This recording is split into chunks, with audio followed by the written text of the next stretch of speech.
Suppose कुछ नाम है A B, suppose these are name है ना, ऐसे टाइम सेव करने के लिए कुछ भी लिख दिया, कोई भी नाम होगा है ना किसी का, मान लीजिए ABCDE ऐसा कुछ नाम है, मान लीजिए किसी किसी का अलग अलग नाम है, फाइन। और suppose this is your corresponding marks, ऐसा बच्चे का कोई मार्क्स ले लेता हूं मैं 45 है ना, 50 में ये मार्क्स स्कोर किया है आउट ऑफ 50, ओके 40 इसने किया है, 17 इसने किया है, 39। So these are suppose marks scored by different student, है ना, A ने इतना किया, B ने इतना किया, ऐसे करके मार्क्स स्कोर किया। Now suppose I want to add scaling कर रहा हूं मैं, है ना, स्केलिंग मतलब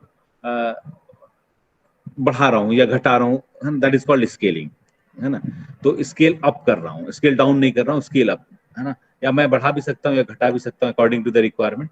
तो अभी मैं स्केल अप करना चाह रहा हूं, गेटिंग। तो मैं सपोज 10 मार्क्स ऐड करना चाहता हूँ, और मान लीजिए 50 से ऊपर हो जाता है तो उसको मैं 50 ले लूंगा, है ना, कैपिंग कर दूंगा उसको कि 50 से ऊपर हो रहा है, so I am going to take that marks as your 50, because I can not give the marks beyond 50। अगर 50 का है तो पूरा दूंगा तो 50 दूंगा, है ना, 50 आउट ऑफ 50। तो मैं क्या स्केल करना चाह रहा हूँ, स्केल अप बढ़ाना चाह रहा हूँ।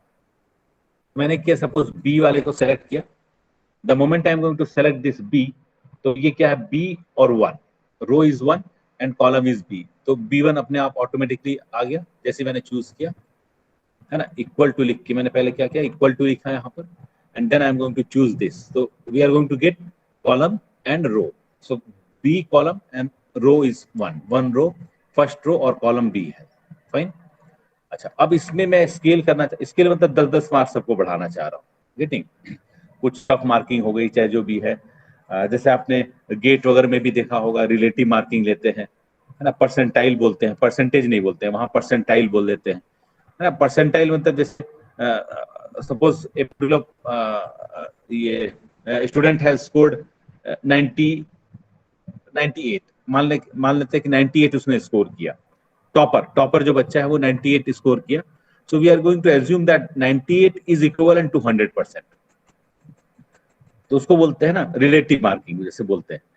तो उसमें क्या गेट वेट में जैसे होता है परसेंटाइल बोल देते हैं उसको, गेटिंग। तो उसको ही 100 मान के चलेंगे, या सपोज कोई बच्चा टॉपर जो है वो 88% स्कोर किया, गेटिंग। तो मैं मान के चलूंगा कि जो 88% स्कोर किया है that is equal to 100%, getting. अब उसके according I am going to take some step कि 88 इज इक्वल टू 100। अब जो कितना, गेटिंग, क्लियर हो गया कि अगर 88 को मैं 100 ले रहा हूं तो 88 इज इक्वल टू 100%, तो 69 जिसका है वो कितना होगा, 35 जिसका है वो कितना होगा। सो आई थिंक एक बार मैं यहाँ करता हूँ, सपोज 88 को मैंने ले लिया, है ना, 88 को 100% लिख लिया, तो मैं बोला कि 88 इज इक्वल टू 100%, 100, क्लियर। तो एक अगर होता तब कितना होता, 100 बाई यूनिट, है ना, यूनिटरी मेथड है ना, कि एक में इतना इसलिए इतना में कितना, है ना। तो 100 100 डिवाइडेड बाई 80 यही होता, क्लियर। तो 88 वाला जो है उसको मैं 100 मान के चल रहा हूँ, तो एक अगर लाया होता तब कितना होता, है ना, तो तब कितना परसेंटाइल होता। तो अगर कोई स्कोर करता, सपोज 78 स्कोर किया, तब कितना उसका स्कोर बनेगा, गेटिंग। तो वो इसी तरीके से हो जाएगा 100 divided by 80 multiplied by 78, clear. तो जो भी इसका आंसर आएगा तो वो उसका परसेंटाइल बन जाएगा। ये कैलकुलेट होने के बाद जो भी इसकी वैल्यू होगी वो हो जाएगा, है ना। या इसके एग्जैक्ट देखना है तो इक्वल टू लगा दिया मैंने, तो वो 97% परसेंटाइल हो गया उसका, क्लियर। अगर मैं इसको 100 मान के चल रहा हूँ तो जो 78 है वो इतना परसेंटाइल हो गया उसका, क्लियर। जो 45 स्कोर कर रहा है उसका कितना परसेंटाइल हो गया। तो इसको मैं कॉपी कर लेता हूँ इस फॉर्मूला को, कंट्रोल C, या इसी को ड्रैग कर देता हूँ, है ना, इसी को ऐसे ड्रैग कर दीजिए, ओह सॉरी,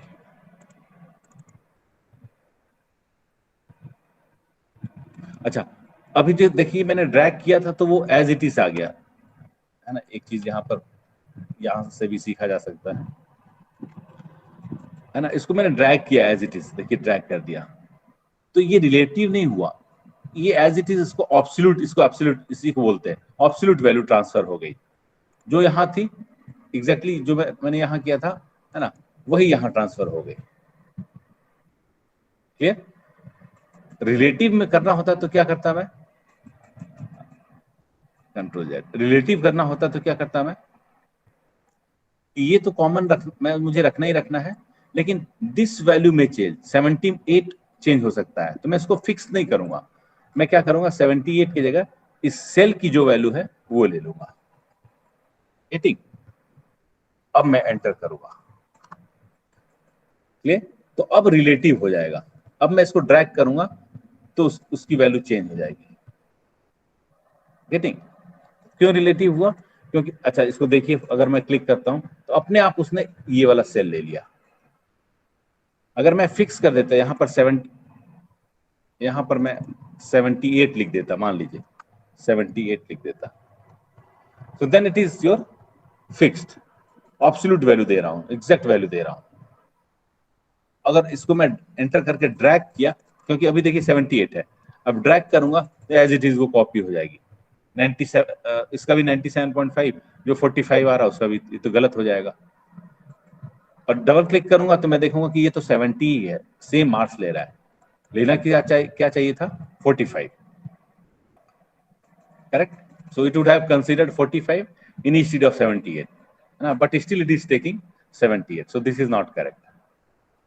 तो इसको एब्सोल्यूट बोल दिए, एग्जैक्ट वैल्यू ट्रांसफर हो रही है, लेकिन चाहिए क्या था मुझे, रिलेटिव, है ना। रिलेटिव मतलब यहां पर सेल के अनुसार वो चेंज होता रहे, तो 78 ना करके मैं इस सेल को चूज करना चाहूंगा, ताकि जब मैं इसको ड्रैग करके नीचे आऊं तो E4 से वो ऑटोमेटिकली इसको कंसीडर कर ले, ई इज दिस कॉलम, है ना, तो अपने आप वो क्या कर ले, इस वाले को क्या लेगा, E एंड 5, देखिए 5 ये वाला हो गया, है ना, 5th row and column is your E वाला कॉलम, तो automatically it is going to consider this. तो अब मैं ड्रैग करूंगा तो वो चेंज हो जाएगा। अगर इस सेल को मैं चेंज कर देता हूं, है ना, ये सेल ले लिया, ठीक है, प्रेस एंटर की प्रेस किया, अब इसकी वैल्यू चेंज हो गई है, E4 हो गई है, फिक्स नहीं है, एब्सोल्यूट नहीं है, अब रिलेटिव हो गया ये। अब मैं इसको ड्रैग करके नीचे लाऊंगा तो उसके अनुसार रिलेटिवली जो भी इसकी वैल्यू होगी वो उसके अनुसार वो चेंज होके इतना हो जाएगा। अब देखिए अपने आप उसने E5 ले लिया, फिर नीचे करूंगा उसके नेक्स्ट वैल्यू ले लेगा। तो this is what is called relative and absolute. Clear? मान लीजिए इसमें मुझे 10 नंबर ऐड करना था, तो अगर 10 नंबर ऐड किया और मैं ड्रैग कर, क्योंकि देखिए यहां पर मैंने लिया है cell, I am not taken 22, exact 22 नहीं लिखा मैं बोला जो भी इसकी वैल्यू है वो पिक कर ले, तो नेक्स्ट टाइम जो इसकी वैल्यू होगी वो पिक कर लेगा। Next time it is going to pick 23, next time it is going to pick 40, in this way, ऐसे करके। गेटिंग? ये चीज है। और फिर मैं कैपिंग कर दूंगा कि जिसका 50 से ऊपर जा रहा है उसको कंसीडर कर ले, सिर्फ उतना। सर इसका यूज क्या है? यूज ये है कि जैसे ही मैं चेंज किया ऑटोमेटिकली वो चेंज होता जा रहा है, मुझे बार बार फॉर्मूला हर सेल में लिखने की जरूरत नहीं है। अदरवाइज मैं क्या करता, अगर मैं यहीं पर ऐसा लिखता हूं, दिस प्लस 10, यहां पर B1 नहीं देता, मैं 22 लिख देता, रिलेटिव नहीं रहता, तब क्या होता कि ये फॉर्मूला जो मैं लगाया हूं अगर मैं ड्रैग करता तो मुझे चेंज करना पड़ता, है ना। यहां पर आके फिर मैं 22 ना करके 45 करता, मतलब टीडियस टास्क हो जाता मेरे लिए, है ना। फिर यहाँ पर आके और कुछ लिखता मैं, 23, बिकॉज 23 है, 22 नहीं है, 23 लिखता। फिर यहाँ पर 22 ना करके मुझे 40 करना पड़ता, 40 + 10, सबको 10 मार्क्स बढ़ाना है, तो टीडियस टफ टास्क हो जाता है मेरे लिए हर सेल के लिए। तब कोई मीनिंग नहीं था उस फॉर्मूला का, है ना। मुझे तो ऑटोमेट करना है, इजी करना है टास्क को, हर कुछ आसानी से हो जाए। तो मैं एक में लिखूंगा, है ना, जैसे यहाँ पर एक में लिखा जो भी उसकी वैल्यू आई और उसको मैं ड्रैग करके नीचे तक ये कर दिया, तो बार बार लिखना नहीं पड़ा, अपने आप सब सारे नंबर को 10 से इसने ऐड कर दिया। क्लियर? ठीक है, इसको हटा दो। अच्छा, ऐसा भी हो सकता है कि मैं सपोज 22 सबको ऐड करना है, ये नहीं, मतलब यही चीज मैं ऐसा करना चाह रहा हूं, सेम सब कुछ वही रहेगा प्लस 10, है ना।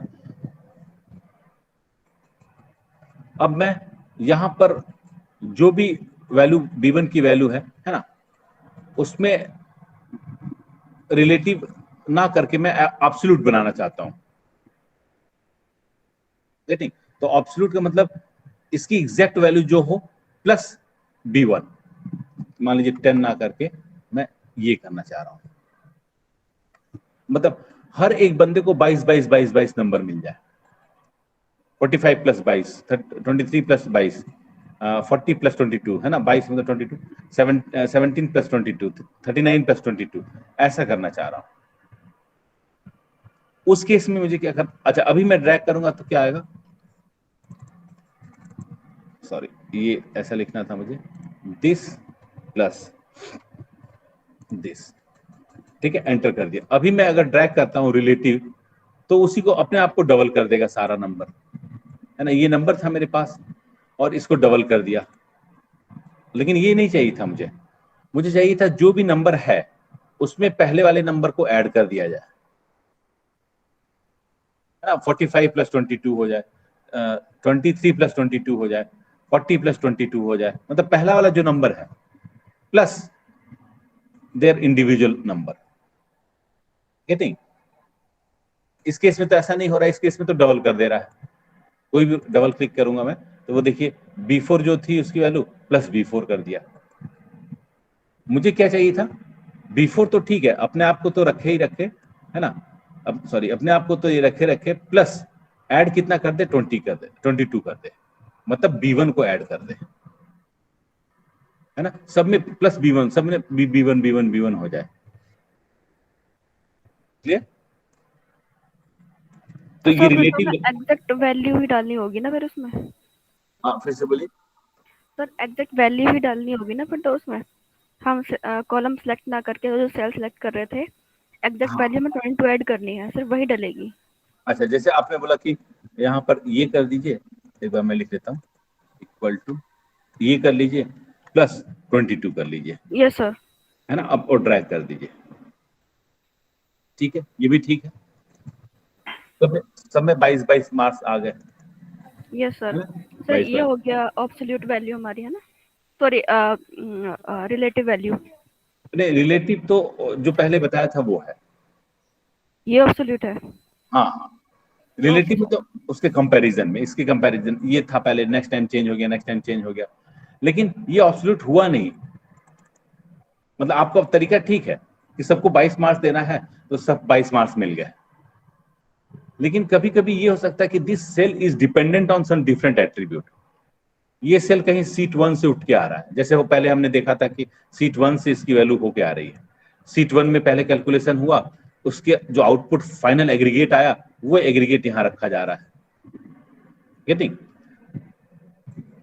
जैसे मुझे टॉपर पता करना है 4 साल का, तो 4 साल का मैंने first semester, second semester, third semester, है ना, by using that all the formula, starting from first semester till 8th semester मैं सारा लिख लिया, है ना, कि इसका पहला सेमेस्टर इतना, सेकंड सेमेस्टर इतना, ऐसे करते करते 8 सेमेस्टर का लिख लिया। फिर मैं इसका एग्रीगेट ले लिया, एवरेज ले लिया, वो एवरेज फिर यहाँ ट्रांसफर हो रहा है, मान लीजिए, है ना, पूरे कॉलेज का एग्रीगेट निकाला गया और वो यहाँ सपोज पेस्ट करना था मुझे, तब उस केस में फिर ये काम नहीं करेगा, ये तो सिर्फ 22 22 22 ऐड कर देगा, है ना। Yes sir. मुझे तो इसकी वैल्यू जो यहाँ से उठ के आ रही है वो चाहिए, इसी सेल की वैल्यू चाहिए। ये वैल्यू चेंज हो गई तो यहाँ तो वो सारा वैल्यू, है ना, 22 ही रह जाएगा। मुझे चाहिए इसमें जो भी वैल्यू हो रही है कहीं से भी आ रही है वही मैं लेके चलूं, तो वो देखते हैं, that is what is called absolute. अब उसको देखते हैं कैसे करते हैं।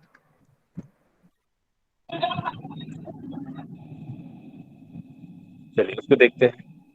बच्चों आवाज आ रही है? Yes sir. Okay okay. Actually I got call, जब कॉल आता है तो इसमें I don't know what is the problem, वो फिर आवाज नहीं जाती है। और ज्यादातर ऐसा होता है जब मैं पिक कर लेता हूँ फोन तो उसके बाद फिर रीस्टार्ट करना पड़ता है।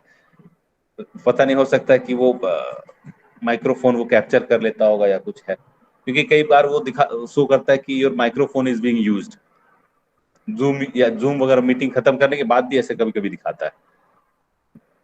अच्छा एनीवे, तो हम लोग अब देखते हैं अब वो वाला।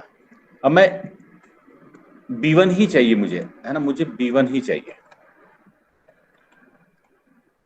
सॉरी, कैपिटल कैसे भी लिख लीजिए, स्मॉल भी लिखेंगे तो अपने आप हो जाएगा। अब B1 चाहिए। देखिए अब तो सही हो गया, लेकिन जब मैं इसको कर रहा हूं तो सारे में वो हो जा रहा है गेटिंग। जब हमने देखा था अभी, तो वो क्या कर रहा है, सबको डबल कर दे रहा है, इसका डबल इसका डबल, क्योंकि इसमें मैंने डबल यूज किया कि जो भी है उसको ऐड कर दे। तो सेकंड में जब मैं आया यहाँ पर, मान लीजिए आया यहाँ पर आया, तो B2 को डबल करके शो कर रहा है। तो ये तो अपना फॉर्मूला सही नहीं हुआ। मुझे चाहिए था कि ये जो फर्स्ट सेल में जो भी वैल्यू है वही नंबर सारे में ऐड करके डिस्प्ले करे। क्लियर? तो ये तो काम नहीं किया, तो यहां कुछ चेंजेस करने पड़ेंगे। यहां मुझे डॉलर लगाना होगा, डॉलर दोनों में, B1 के पहले भी फिक्स करने के लिए, है ना। अच्छा मान लीजिए अभी सिर्फ इतना लगाया, एक ही में डॉलर लगाया और ड्रैग कर दिया। क्लियर? अब यहां देखते हैं, अब B2 इसने B2 ले लिया, रिलेटिव तो लिया है ना, पहला तो रिलेटिव ही ले लिया, और सेकंड मतलब B को फिक्स कर दिया इसने। क्लियर? ये B कॉलम फिक्स हो गया, और कॉलम वो नहीं उठा रहा, सी को नहीं उठाएगा, डी को नहीं उठाएगा, मैं फिक्स कर दिया। लेकिन रो चेंज होता जा रहा है ना। ये देखिए ये थर्ड रो आ गया, बी इज फिक्स, ये कॉलम फिक्स है। देखिए कॉलम में ये डेटा कहीं और कॉलम से नहीं उठ के आ रहा है, ये ठीक। ये देखिए इसको लेते हैं, B is fix, B column से आ रहा है क्योंकि डॉलर बी कर दिया, और 5 ये चेंज हो रहा है। मैं चाहता हूं ये भी चेंज ना हो, है ना, ये B1 ही रहे, फिक्स कर दूं। गेटिंग? तो मैं इसको फिर से हटा देता हूं, इसको कहां क्या चेंज करूंगा, यहां भी डॉलर लगा दूंगा। सॉरी, एम% नहीं लगाना है, डॉलर, यहां भी डॉलर लगा दिया। अब देखते हैं डॉलर बी, मतलब इसको फिक्स करने के लिए होता है, मतलब इसकी वैल्यू अब चेंज नहीं होगी, है ना, इसकी वैल्यू चेंज नहीं होगी। और इसको भी फिक्स कर दिया, ना कॉलम चेंज हो ना रो चेंज हो, तो कॉलम भी नहीं चेंज होगा बी, और रो भी चेंज नहीं होगा, 1 का 1 रह जाएगा। क्लियर? अब एंटर करता हूं मैं,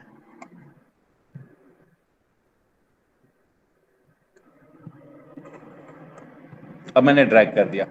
अब किसी भी सेल में जाके देखता हूं, है ना, इसको अगर ऐसे अच्छा से करना तो ऐसे भी कर सकते हैं।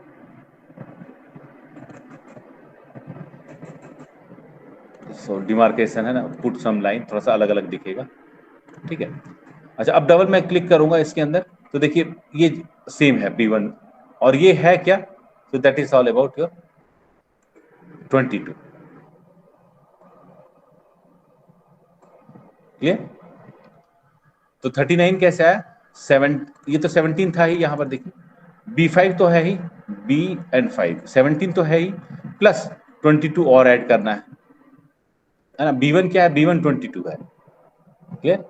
देखिए ग्रीन कलर का दिख रहा होगा ऐसा करके, दो का एडिशन है, एक तो 17 को हाईलाइट किया हुआ है, और एक देखिए 3 डॉट्स, थोड़ा बड़ा करता हूं,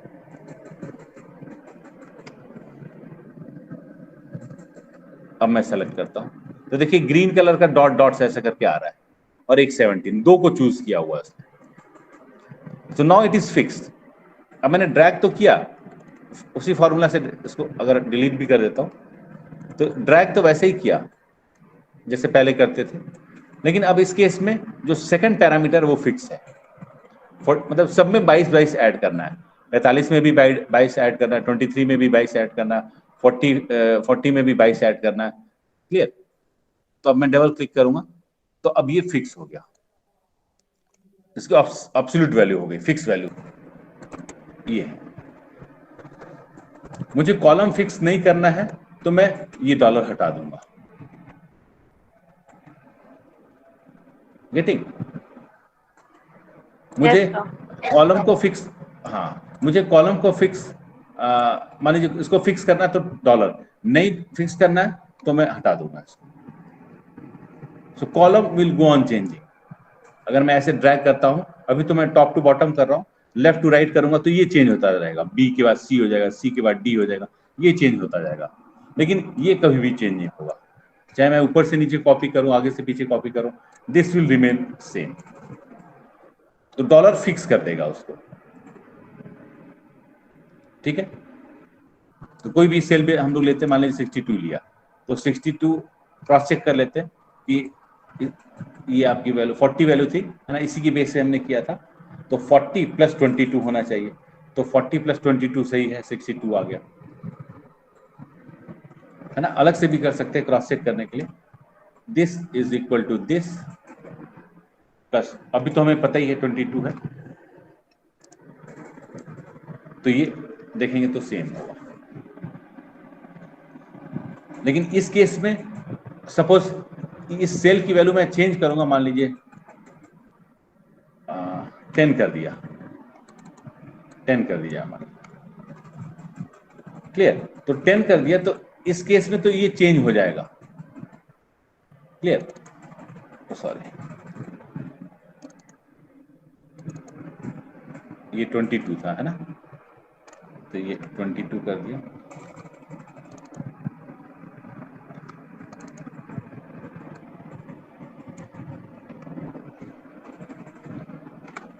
ठीक है। तो अब देखिए मैंने इसको चेंज कर दिया। अच्छा ये प्रॉब्लम क्रिएट कर रहा ना, इसको हटा देता हूं, इसकी रिक्वायरमेंट है नहीं।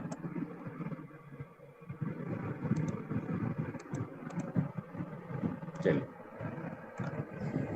अब देखिए मैंने कॉलम हटाया तो देखिए इसमें कोई चेंज हुआ नहीं, क्लियर। तो ऑटोमेटिकली उसने ले लिया रिलेटिव वैल्यू,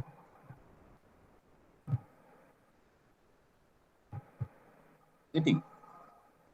अच्छा अब देखिए मैंने सपोज ये किया B10, अच्छा अब ये जो वैल्यू है, this value will be different. ये अगर मैं ऊपर से नीचे ड्रैग करूंगा तो वो अलग हो जाएगा इस वाले से, क्यों? क्योंकि दिस इज फिक्स, ये 22 है तो 22 ही ऐड करेगा, इससे कोई मतलब नहीं कि इस सेल में क्या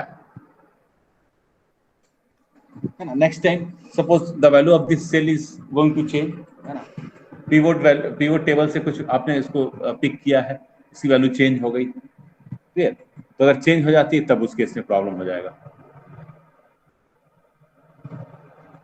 क्योंकि ये 22 सब में 22 ही लेके चलेगा, गेटिंग। लेकिन ये अपना ये क्या है, फिक्स वैल्यू है, किस सेल की वैल्यू है, 10, क्लियर। मतलब जो भी इसकी वैल्यू होगी +10, 40 + 10, 23 + 10, 45 + 10, इन दिस वे 39 + 10,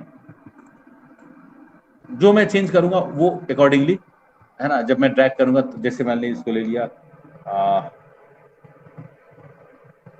1 ले लिया, चलिए, गेटिंग।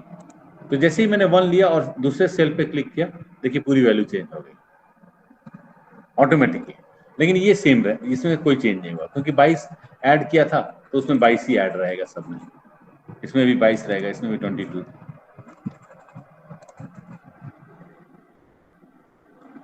अरे गेटिंग, तो जहां आपने ये फिक्स कर दिया, क्लियर। लेकिन ये रिलेटिव है, ये तो रिलेटिव है, क्योंकि इसको तो चेंज करना है मुझे हर सेल में, इसमें ये वाला पिक करे, गेटिंग, इसमें 40 पिक करे, लेकिन ये मैं फिक्स करना चाहता हूं डॉलर लगा के। ये अब जो भी B1 वाली सेल की वैल्यू होगी, the same value is going to be picked at this place. तो उसमें सब में जो भी वैल्यू 1 है तो सब में 1 1 1 1 ऐड करेगा, 39 + 1, 17 + 1, 40 + 1। सो I think this part is clear. तो डॉलर वाला पार्ट क्लियर हो गया, चलिए। Yes, sir. ठीक है, तो अब मैं अच्छा सॉर्टिंग मान लीजिए करना है, इसी में सॉर्ट करना है, इस कॉलम को मान लीजिए सॉर्ट कर देना है। क्लियर, एट रैंडम है, अभी कभी कुछ बड़ा है कभी छोटा है कभी, तो इंक्रीजिंग ऑर्डर या डिक्रीजिंग ऑर्डर में चेंज करना है। क्लियर। तो सॉर्टिंग के केस में आपने पढ़ा होगा, अच्छा डेटा स्ट्रक्चर आपने नहीं पढ़ा है ना आप लोगों ने? No sir. ओके, तो डेटा स्ट्रक्चर वगैरह में यूज होता है, सॉर्टिंग करना है कोई एलिमेंट को, है ना, एरे में यूज करके, and then we are going to sort. Sort मतलब बड़ा से छोटा, इंक्रीजिंग और डिक्रीजिंग, है ना, तो इस तरह से, है ना, बड़ा से छोटा करना है, छोटा से बड़ा करना है, इंक्रीजिंग ऑर्डर में करना है, डिक्रीजिंग ऑर्डर में करना है, तो ये आप कर सकते हैं। तो मान लीजिए इसको अभी इंक्रीजिंग ऑर्डर में करना चाह रहा हूँ मैं, है ना, छोटा से बड़ा करना चाह रहा हूँ, तो कैसे करेंगे?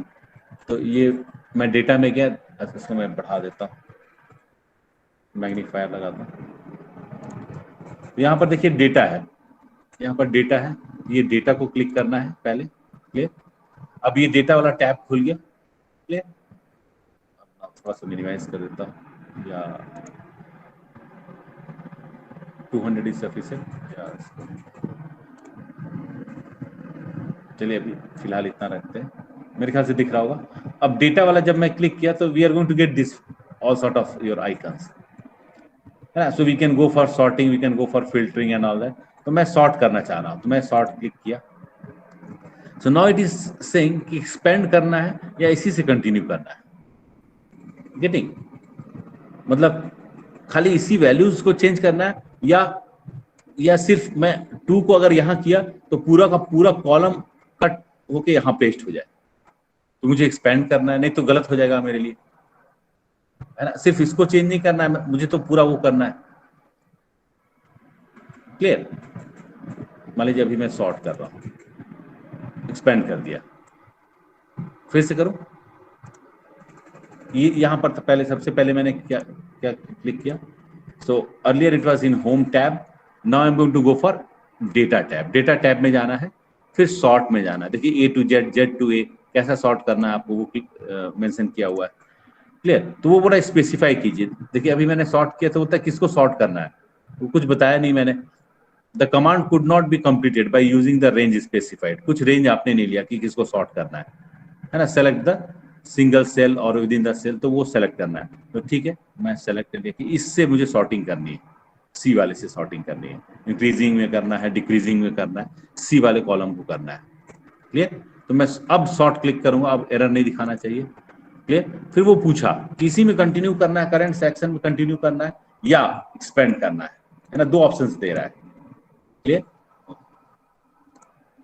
फिर से करता हूं, ठीक है। तो ये पूछ रहा है एक्सपेंड करना है या कंटिन्यू करना है। तो अगर so I want to expand, expand में क्या है कि अगर ये 2 वाला सपोज यहाँ आता है, या 24 वाला सपोज 5th कॉलम में आता है, सॉरी 5th रो में आता है, तो पूरा का पूरा, है ना, कट होके पेस्ट होगा, ये पूरी की पूरी डेटा सफल होगी ऊपर से नीचे, तभी, है ना, इसकी यूटिलिटी है। Otherwise this data integrity will not be there, accuracy खत्म हो जाएगी, ये ऊपर नीचे हो जाएगा सारा। तो मैं चाहता हूं कि 2 अगर फर्स्ट रो से कट होके 4th पे उसकी वैल्यू आ रही है, तो सारे वैल्यूज AA 1 2 23 एक साथ इंटैक्ट होके 5th रो पे आ जाए। तो ठीक है, एक्सपेंड करना है। तो जैसे ही मैंने एक्सपेंड क्लिक किया तो उसने सेलेक्ट कर लिया पूरे के पूरे टेबल को। क्लियर। ये पूरा का पूरा कट होके 5th पे आएगा या कट होके 4th पे जाएगा, इन this way. Now it is asking sort by, किससे सॉर्ट करना है ना, किससे सॉर्ट करना है वो पूछ रहा है। तो मैं बोल देता हूँ कि सॉर्ट किस कॉलम से करना है, A से, B से, C से। तो मैं चूज कर लेता हूँ, है ना। तो मुझे सॉर्टिंग C पे लगानी थी, तो यहाँ से चूज कर लेता हूँ C पे सॉर्टिंग करनी है। So I think it is visible, magnifier. तो यहाँ पर देखिए सॉर्टिंग पूछ रहा, सॉर्ट बाय। तो सॉर्ट बाय मुझे चूज करना है, मैं बोलता हूँ कि B कॉलम से या C कॉलम से सॉर्ट कीजिए, तो C चूज कर लिया। ठीक है, थोड़ा सा कम करता हूँ, C पे सॉर्टिंग करनी है, ये वाले कॉलम पे सॉर्टिंग करनी है। बाय वैल्यू, ठीक है, वैल्यू से करनी है ना। सेल कलर फॉन्ट, तो ना कलर है मेरे पास ना फॉन्ट कलर है, किससे सॉर्टिंग करनी है, उसकी वैल्यू से सॉर्टिंग करनी है। 2 46 24 इससे सॉर्टिंग करनी है। फिर बोलता है स्मॉलेस्ट टू लार्जेस्ट, मतलब इंक्रीजिंग ऑर्डर में करना है, छोटा से बड़ा, या उल्टा largest to shortest, decreasing order में। तो ये ऑप्शन दिया हुआ है। क्लियर। अच्छा, some more options are given, customise करना है आपको। क्लियर। और भी कुछ रिफाइनमेंट करना है, नया लिस्ट बनाना है ना, तो वो लिस्ट आप ऐड करके यहाँ पर आगे बढ़ सकते हैं। But right now we don't have any possibility, इसमें दो ही है, या तो इंक्रीजिंग या डिक्रीजिंग, दो ही से सॉर्ट करना है, और कुछ ऑप्शंस हमारे पास इस समय नहीं है। तो ठीक है, स्मॉलेस्ट टू लार्जेस्ट करना है या उल्टा करना है, मान लीजिए बड़ा से सबसे पहले, है ना, फर्स्ट रो में सबसे बड़ा एलिमेंट हो। सबसे बड़ा कौन सा है इसमें? 46, गेटिंग। तो देखिए 46 वाला ऊपर आना चाहिए। फिर नेक्स्ट कौन सा है? 41। So 41 is going to be the next row, that is row number 2 will be 41। तो पूरा का पूरा यहाँ से कट होके यहाँ पेस्ट हो जाएगा। ऐसा नहीं कि सिर्फ 41 यहाँ आएगा और सारे values same as it is रह जाएंगे। पूरी की पूरी रो यहाँ से डिलीट होके शिफ्ट हो जाएगी सेकंड में। तो देखते हैं। अच्छा, लेट्स क्लिक ओके। जैसे ओके किया आपने तो ए के करस्पॉन्डिंग 1 था, देखिए A1 46, ये सारा चीज, वो सारी की सारी वैल्यू शिफ्ट हो गई। ये वैल्यू यहाँ थी, ये सारी शिफ्ट हो गई। क्लियर हो रहा है? This is what is called sorting. एक छोटा सा सॉर्टिंग का एक एग्जांपल। अच्छा, कई केसेस में suppose our data is very large, मान लीजिए स्क्रॉल करते जा रहे, स्क्रॉल देखिए अभी स्क्रॉल किए तो सारा खत्म हो गया, है ना। In some of the cases if you are filling the form fill करते हैं तो आप आके ऐसे देखते हैं कि ये पहला वाला क्या था, तो आप देखते हैं कि वो पहला वाला नाम था, है ना। या टॉप टू बॉटम अगर आप स्क्रॉल कर रहे हैं तो आपको मिल ही नहीं रहा कि पहला या ये क्या था, है ना। जैसे एक में ऐड कर देता हूँ। अच्छा, अभी तो बैक कर देता हूँ, Ctrl+Z कर देता हूँ। सॉर्टिंग क्लियर हो गया। Now I am going to add, यहाँ मान लीजिए नेम कर दिया, यहाँ कर दिया मार्क्स कर दिया, ठीक है। और यहाँ कुछ ले लीजिए,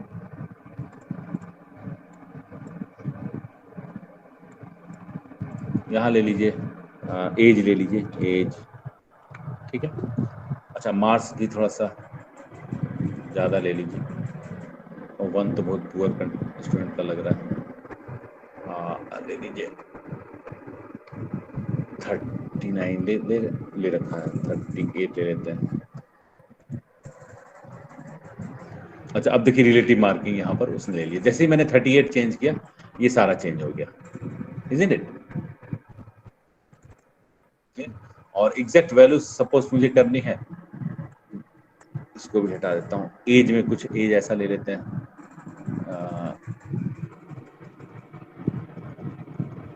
बताइए कैसी एज, या इसी को कॉपी कर लेता हूँ, इसको हटा देता हूँ।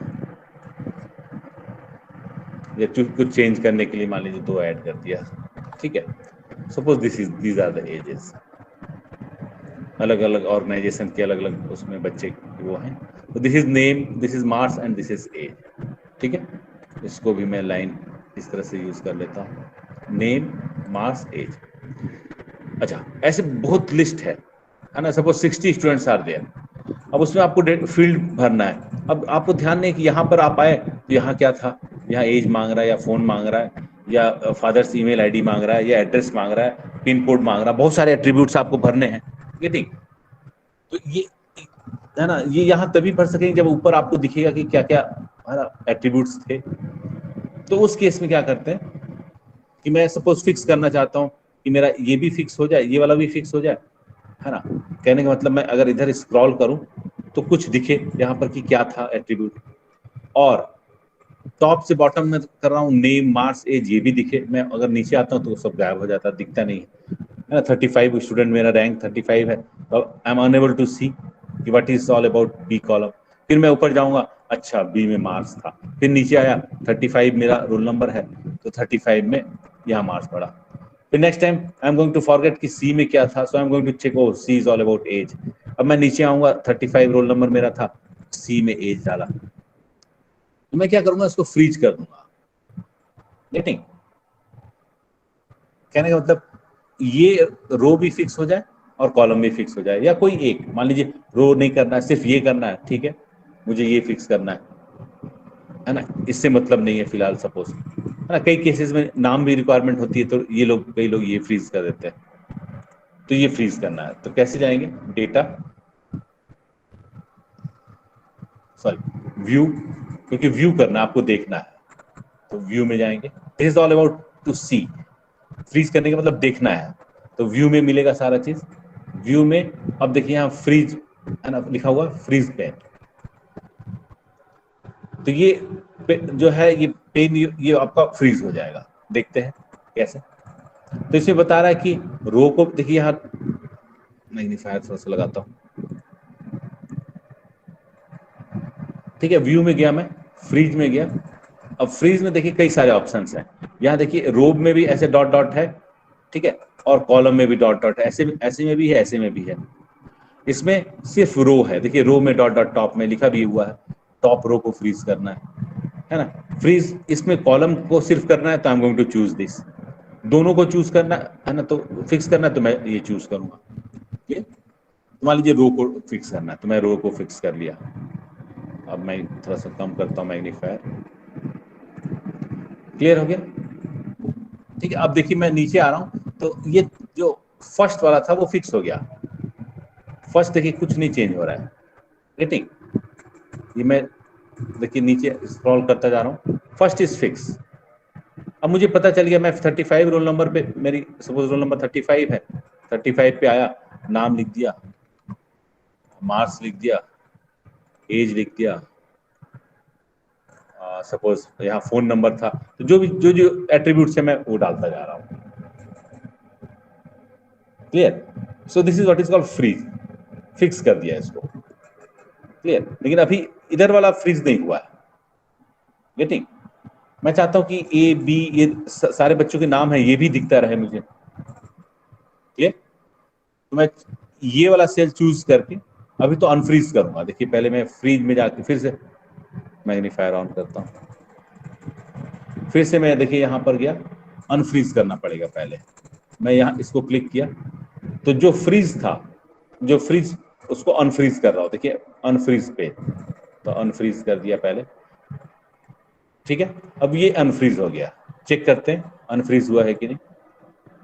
अब देखिए नीचे में आ रहा हूं तो वो नहीं दिख रहा है मेरे पास, अदरवाइज पहला रो फिक्स हो गया था, गेटिंग। और ऐसे कर रहा हूं तो वैसे भी नहीं दिख रहा है, row wise also column wise also it is not freeze.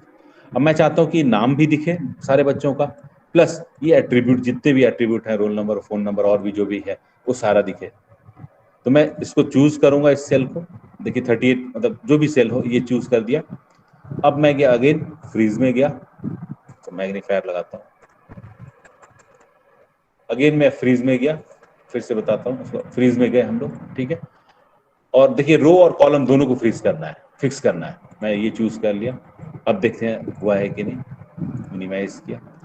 So now you are able to see, देखिए ये दो लाइन अपने आप उसने डाल दिया, ये लाइन और ये लाइन, ये और ये, है ना। तो इसका मतलब वो फ्रीज कर दिया है। क्लियर। देखते हैं। अब देखिए मैंने इधर किया ए बी सी डी, देखिए बढ़ाता जा रहा हूं, तो इसको इसको छेड़ नहीं रहा है, चेंज नहीं कर रहा है, इट इज फिक्स। चाहे कितना भी मैं आगे आता रहूं, ये सारे कॉलम्स को फिक्स कर दिया, है ना। कई केसेस में suppose your name is there, अब आप फिर बार बार देख रहे हैं कि मेरा नाम कहां पर है, तो नेम आपका फिक्स है और ये सारे एट्रीब्यूट्स आप भरते जा रहे हैं जो जो पूछा गया है। क्लियर।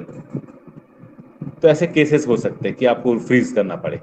अभी ये रो भी फ्रीज हो चुकी है एंड कॉलम भी फ्रीज हो चुकी है ना। फ्रीज मतलब अब वो हिलेगा नहीं, जैसे वाटर को फ्रीज कर दिया, अब वो कॉम्पैक्ट हो गया, फिक्स हो गया, है ना। उसके मॉलिक्यूल्स अब it is not taking the shape of the container, कि जिसमें डाल दिया वैसा शेप हो गया, तो फिक्स कर दिया, उसी को बोलते हैं फ्रीज कर दिया यहाँ पर, गेटिंग, है ना। देखिए रो आपका पहला रो फिक्स हो गया, चेंज नहीं हो रहा, नीचे में आता जा रहा हूँ, आता जा रहा हूँ, नंबर चेंज होते जा रहे हैं, ऊपर जाता जा रहा हूँ, लेकिन वो चेंज नहीं हो रहा। इन द सेम वे इसको भी फिक्स कर दिया मैंने, ये वाले पार्ट को।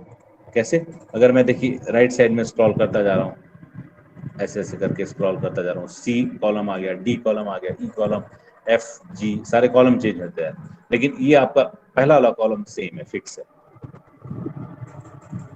गेटिंग? मेरे ख्याल से आपको क्लियर हो रहा है? ठीक है, यस सर। ओके। अच्छा, इसमें इफ कंडीशन वगैरह भी लगा सकते हैं, लाइक सपोज मैंने बोला कि 25 से ऊपर मार्क्स जिसके है उसको शो करे। क्लियर? तो यहां पर मैंने लगा लिया इफ कंडीशन, इफ यदि, है ना, जैसे आप कोडिंग करते हैं तो इफ यदि मैं बोलता हूं कि मार्क्स जो है, ये मार्क्स को चूज कर लिया मैंने, क्योंकि मैं ड्रैग करूंगा ऊपर से नीचे, है ना, रिलेटिव मार्क वो करूंगा कि जैसे जैसे चेंज होता जाए नीचे वैसे वैसे वो भी चेंज होता जाए। तो इफ B2 गेटिंग, अगर B2 ग्रेटर देन 25 है, 25, है ना, मान लेते 25 से ऊपर है, तब तो मुझे सपोज मैं कुछ डिस्प्ले कराना चाह रहा हूँ, तब तो पास कर देते ना, लिख दे PASS, ऐसा लिख दे। अदरवाइज, है ना, देखिए नीचे भी चेंज होता जा रहा है ऑटोमेटिकली। इफ जैसे मैंने लिखा, देखिए वो लिखा हुआ आ गया। तो अभी मैं सेकंड पैरामीटर पे हूं, तो देखिए true value, if true, true होगा तब क्या प्रिंट करे। अब जैसे ही मैं कॉमा करूंगा तो ये वाला सेकंड वाला हाईलाइट हो जाएगा। मैग्नीफायर थोड़ा सा लगाता हूं। अब देखिए यहां पर ट्रू है, क्लियर। तो right now I mean second parameter. पहला पैरामीटर तो लॉजिकल टेस्ट था, ये क्या टेस्ट करना है आपको, मुझे ये टेस्ट करना है क्या B2 की वैल्यू 25 से बड़ा है ना, so I am testing this one. तो लॉजिकल टेस्ट इज फिनिश्ड। अब देखिए सेकंड हाईलाइट हुआ है, बोल्ड कलर थोड़ा सा है ना, सेकंड बोल्ड है। और देखिए लिंक भी आ गया है इसके करस्पॉन्डिंग सेकंड वाले में, ठीक है। अब मैं कॉमा प्रेस कर रहा हूं कि अगर बड़ा होता है तब तो पास डिस्प्ले करे कॉमा। देखिए कॉमा लगाने जा रहा हूं, अब ये हाईलाइट होगा वैल्यू इफ फॉल्स कॉमा। देखिए जैसे ही कॉमा लगाया अब ये हाईलाइट हो गया और लिंक भी इसमें आ गया कि इसका मीनिंग क्या है। तो इसमें इट इज राइटिंग कि वैल्यू इफ फॉल्स, अगर फॉल्स है तब क्या वैल्यू वो शो करे, है ना, तब वो शो कर दे फेल या कुछ भी जैसे आप डिस्प्ले कराना चाहते हैं, ठीक है।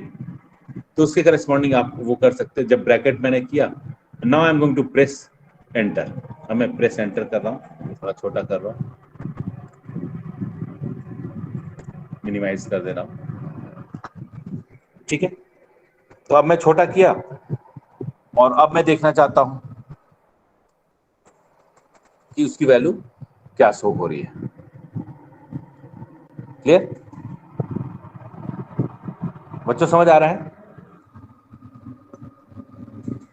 Yes sir. ठीक है, तो इसको मैं अभी मैग्नीफाई यहां कर दिया, ठीक है।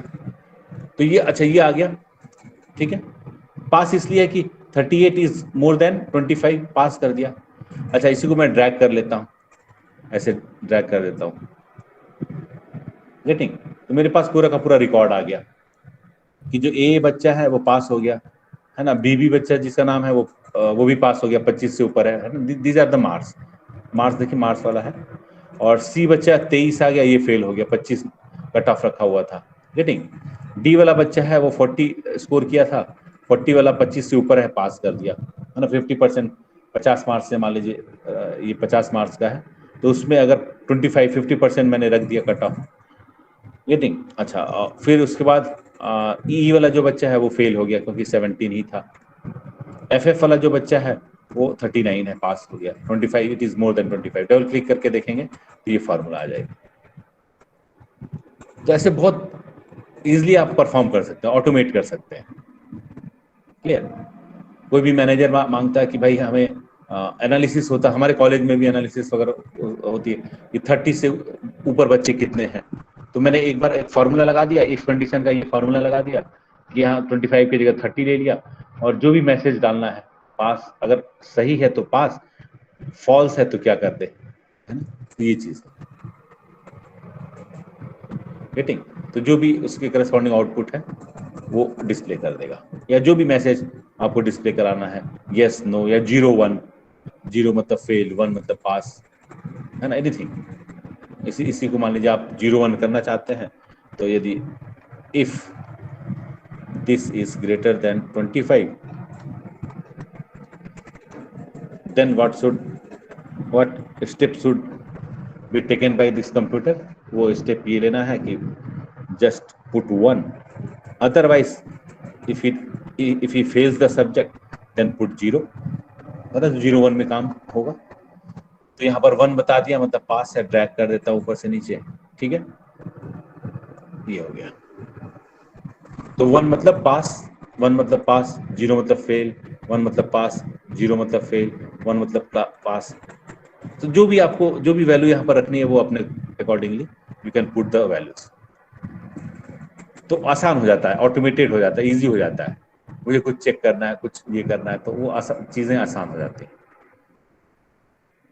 फिल्टर्स भी बहुत अच्छा है, इसमें फिल्टर्स भी वो लगा सकते हैं, ऐसा नहीं है कि फिल्टर्स नहीं लगा सकते।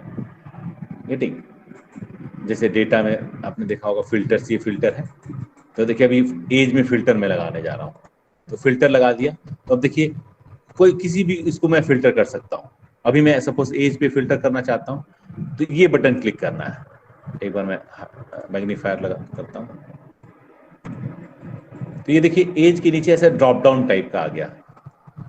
जब मैं ये क्लिक करूंगा, है ना, तो it is going to ask, ये जो फिल्टर है वो पूछेगा कि क्या करना है, सॉर्ट करना है, ये करना है, या आपको कौन से वैल्यूज चाहिए उसके अंदर। मैं बोल दिया कि मुझे because these are the values, ये सारी वैल्यूज हैं उसके अंदर। क्लियर, मुझे मुझे चाहिए सपोज 25 से ऊपर, जैसे अभी हमने बोला था, तो 25 से ऊपर में मैं चेक कर लूंगा कि 19 25 से ऊपर नहीं है, ये डेटा नहीं चाहिए। 25 वाला से ऊपर होना चाहिए, 25 भी नहीं होना चाहिए, उससे ऊपर होना चाहिए, ये भी हटा दिया। बाकी देखिए मुझे लग रहा सारे हैं, क्लियर है ना। ओ सॉरी, एज में लगा रहा हूं मैं, तो एज वाला फैक्टर तो अभी मत लीजिए, मार्क्स वाला ले रहा हूं, तो मार्क्स वाला ले रहा है। एज वाले फैक्टर में एज फैक्टर भी इंक्लूड कर सकते हैं, but right now we are including marks, so we are just suppose to concentrate on marks. तो मार्क्स में देखिए इतने सारे हैं, तो 17 नहीं चाहिए, 23 वाला बच्चा फेल है, गेटिंग, या मुझे वही चाहिए जो फेल है बच्चे, तो मैं इन दोनों को चेक कर दूंगा और बाकी को हटा दूंगा, बाकी तो सारे बच्चे पास हैं। मैं इन दोनों का रिकॉर्ड देखना चाहता हूँ, गेटिंग, मैंने ओके कर दिया। तो जैसे ही ओके किया, तो सिर्फ इस 2 बच्चे का रिकॉर्ड मेरे पास रहेगा, बाकी सारे रिकॉर्ड्स डिलीट हो जाएंगे। तो जो मेरे पास फेल्योर बच्चा है वही रह गया, और मैं इसको फिर कॉपी पेस्ट करके मैनेजर को दिखा दूंगा कि सर, मान लीजिए ऐसा करके कॉपी किया, यहाँ पर एक नई सीट में मैं पेस्ट कर दूंगा, इसको थोड़ा बढ़ा लेता हूँ, एक नई सीट में मैंने पेस्ट कर दिया कि sir these are the student, है ना, having this record, age, phone number, email, अगर और भी एट्रीब्यूट्स हैं तो और भी एट्रीब्यूट्स आ जाएंगे। So these two students are there who failed in that subject. उसके मार्क्स कम थे सर 25 से, तो ये फेल हो गया, जिसके एज इतने इतने हैं। Getting, so filter is also one of the very great feature. और फिर वापस फिल्टर हटाना है, फिर मैं इसमें गया, है ना, आई थिंक दिख रहा होगा, और सभी को सेलेक्ट कर दूंगा, एक बार में ये क्लिक कर दूंगा, सारा सेलेक्ट हो जाएगा, सारे रिकॉर्ड शो करने लगेंगे। तो देखिए वापस सारे रिकॉर्ड्स आ गए। फिर फिल्टर हटाना है, देखिए ये अभी अभी शो कर रहा है, ये है ना, फिल्टर इज देयर, फिल्टर अभी है, अभी भी लगा हुआ, देखिए ड्रॉप डाउन हर कॉलम के आगे ड्रॉप डाउन ऐसे दिखा रहा है। So now I want to remove this filter. अगर फिल्टर को रिमूव करना है तो मैं फिर से फिल्टर क्लिक कर दूंगा, तो ये जो ड्रॉप डाउन्स हैं वो खत्म हो जाएंगे। मैंने देखिए फिर से कर रहा हूँ, ये वाला क्लिक कर दिया, अब देखिए ये जो हाईलाइटेड था येलो कलर का अब खत्म हो गया। In the same way the drop down has also been removed, है ना, मैग्नीफाई भी कर सकते हैं। देखिए ड्रॉप डाउन कहीं भी नहीं है, किसी एट्रीब्यूट में नहीं है। क्लियर, तो ये है। अच्छा मान लीजिए इसी का ग्राफ बनाना है मुझे, इसी सारे इसमें, तो मान लीजिए इसको पास फेल को हटा देते हैं, डिलीट कर दिया, इंटायर रो है ना, सारे रो, सॉरी इंटायर कॉलम, ये दोनों कॉलम को हटाना है, तो हटा दिया मैं। अब इसी का ग्राफ बनाना है तो क्या प्रेस करेंगे, F11 शॉर्टकट की है, तो F11 प्रेस किया तो ग्राफ बन के आ गया। Clear, so this is shortcut की। देखिए मेरा डेटा कहाँ था, सीट 1 में, ये दिस वाज द डेटा। जैसे ही F11 प्रेस किया तो आई गॉट दिस डेटा। इसको छोटा कर सकते हैं। हाँ, कोई कुछ बोलना चाह रहा है, बोलिए। अच्छा टाइम हो गया। अच्छा अब मैंने सपोज इसको, मुझे चार्ट चेंज करना है, मान लीजिए इसकी हाइट से रिलेटेड कुछ बात हो रही है, तो मैं राइट क्लिक करूंगा, फॉर्मेट डेटा सीरीज में आऊंगा, फिल में जाऊंगा, है ना, और पिक्चर में मुझे कुछ पिक्चर डालना है, तो मैं पिक्चर चूज कर लूंगा। क्लियर, कोई सा भी पिक्चर ले सकते हैं, क्लिप आर्ट गैलरी से उठा सकते हैं। फूल लेना है तो फूल इंसर्ट हो गया, देखिए फ्लावर इंसर्ट हो गया, यहाँ पर दिख रहा होगा। जो भी आप ब्राउज भी कर सकते हैं, आपके पास कोई पिक्चर है वो भी ले सकते हैं, गेटिंग। या आप क्लिप आर्ट गैलरी से उठा सकते हैं, देखिए क्लिप आर्ट गैलरी यहाँ पर है, क्लिप आर्ट से यहाँ से ले सकते हैं पिक्चर। तो ये एनालिसिस करने के लिए बहुत इंपॉर्टेंट है। मान लीजिए ये है, ओके कर दीजिए, तो ये देखने प्रेजेंटेशन में भी देखने में भी अच्छा लगेगा, है ना। जैसे कई कई लोग क्या करते हैं, कोका कोला कितना बिका, पेप्सी कितना बिका, तो वो बॉटल ले लेते हैं कि बॉट इतना इतना बिका, है ना। पेप्सी का बॉटल की साइज जो है इतनी बड़ी हो जाएगी, जैसे अभी यहाँ पर इमेज में देख पा रहे होंगे। मैग्नीफायर लगाता हूँ तो might be able to see this, है ना। तो देखिए अकॉर्डिंग टू विड्थ अपने आप वो सेट हो गया। इसमें देखिए सेल ज्यादा हुआ है तो देखिए सेल अकॉर्डिंगली, है ना। तो पेप्सी बोतल मान लीजिए है, तो पेप्सी का ज्यादा सेल हुआ तो वो बोतल ऐसा करके बड़ा सा दिखेगा। You can put in any sort of your image. देखिए छोटा स्मॉल सेल हुआ तो छोटा उसने वो कर दिया, प्रेजेंटेशन और अच्छा हो जाता है इसमें, मतलब जो भी आप ये है। क्लियर, तो इसमें कोई भी पिक्चर आप इंसर्ट कर सकते हैं। सर ये इमेज कैसे लगाई आपने, एक बार फिर से अच्छा एक बार बताइए। फिर से बता देते हैं। कोई सा भी चूज कर लिया मैंने, मान लीजिए इस बार रेड वाले को ले लेते हैं, है ना। दो ही एट्रीब्यूट थे हमारे पास, जैसे एक मार्स था और एक एज था, दो ही थे हमारे पास। तो मार्स और एज को उसने चार्ट बना दिया। क्लियर, और यहाँ लीजेंड में बता दिया कि मार्स क्या है, ये इमेज वाला मार्स है। एज क्या है, जो रेड वाला, जो रेड शो कर रहा है वो एज है ना। किस बंदे का एज है, ए का। ये जो ए लिखा हो देखिए नीचे में लिखा होगा, मैग्नीफायर लगा देता हूं। ये नीचे में जो ए बी सी ऐसा लिखा हुआ उस बंदे का है ये सारा चीज। तो ये है ना लीजेंड है। लीजेंड मतलब ये मीनिंग क्या है, ये ग्राफ का किस कलर का कौन सा है, that is what is called legend. तो ये लीजेंड बना दिया इसने। अच्छा, तो इमेज डालना है तो क्या करना है, सबसे पहले मैंने चूज कर लिया, कोई सा भी रेट को चूज कर लीजिए। जब भी चूज करेंगे वो सारा ऑटोमेटिकली सेलेक्ट हो जाएगा। देखिए सारे सेलेक्ट हो गए रेड वाले। फिर राइट क्लिक करना है ना, format data series, format data series में जाना है। क्लियर, फिल किससे फिल करना है, इमेज से करना है, टेक्स्ट से करना है, कलर से करना है, वो सारा यहाँ पर लिखा हुआ है। तो मैं पिक्चर ले रहा हूँ, देखिए थोड़ा सा मैं बढ़ाता हूँ इसको, मैग्नीफायर लगाता हूँ फिर से। तो यहाँ पर देखिए इमेज मैंने वो क्लिक किया, ठीक है। तो जैसे पिक्चर मैंने लिया, पिक्चर के अंदर ये फिल के अंदर मैं पिक्चर वाला पार्ट ले लिया। पिक्चर के अंदर अब फाइल चूज करूंगा, या क्लिप आर्ट गैलरी से चूज करना है, कहीं से भी फाइल में अगर आपका इमेज है तो वहां से ले सकते हैं। क्लिप आर्ट गैलरी में जो बने बनाए हैं वहां से भी ले सकते हैं। अगर बने बनाए नहीं मिलते हैं आपको, है ना, तो आप अपना पिक्चर ले सकते हैं, अपने अनुसार कुछ वो करना है तो वो कर सकते हैं, है ना। तो you can choose any sort of picture, कोई सा भी जो पिक्चर आपको ठीक लग रहा है वो अकॉर्डिंग टू योर थीम, है ना। तो वो आप चूज कर, मान लीजिए ये राइजिंग पेड़ का ले लिया मैंने। क्लियर, तो वो पेड़ जब क्लोज किया तो मैं देखा कि ये पेड़ का आ गया। थोड़ा छोटा करता हूँ, ये राइजिंग। तो जितना ज्यादा बड़ा है उतना ज्यादा ट्री का लेंथ आपको बड़ा दिख रहा है। देखिए इसको स्केल कर दिया, स्केल कर दिया। अब देखिए यहाँ एज में अपने आप उसने चेंज कर दिया, ये अपने आप ट्री लगा दिया।